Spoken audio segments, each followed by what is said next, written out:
finding the industry of finance, I think, was kind of by mistake, but it ended up teaching me a lot about the real life application of wealth and money and just transactionally what we can do, right?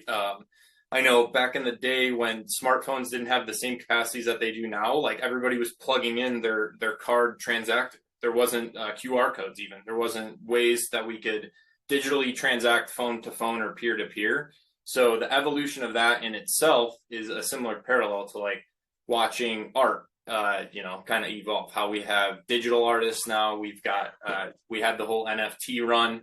I think there was a lot to be learned just looking at the first like kind of Bitcoin synopsis. So when I was in college, I want to say maybe price action was under 10,000 still. And so if we look at that today, that's maybe 10 years of my life, we've seen a 10x. So it's impeccable when you compare that as kind of a new asset class compared to traditional stocks or traditional finance where there's kind of this flat dollar associated with it and based on, US currency. So my interest in it really stems from, okay, the cross between art and the future of currency, the true peer-to-peer decentralization of how we want to value each other is if you handed me $100 today, that could be worth less in the future. Whereas if I got $100 for a painting, I were to transact with you in Bitcoin today, the thought is that, the artist could gain appreciation from that in the future.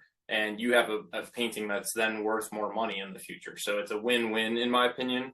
And I just kind of see this new divergence from traditional finance, from traditional art in the same capacity that like we see the divergence of like people that want to express themselves freely on platforms get the divergence from the algorithms. We're being kind of kicked out from being shown. It's harder to present artwork on certain platforms than other platforms. And I think that now the challenge is, who's just remaining busy, who's staying busy enough to be relevant.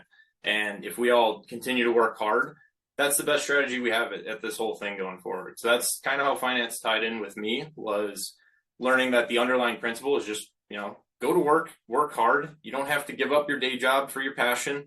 But at the same time, don't give up on working towards something you love. Even in my job, there's a lot of ways that I'm creative every day, but I don't let that negate me from, being explorative in my artwork in my free time.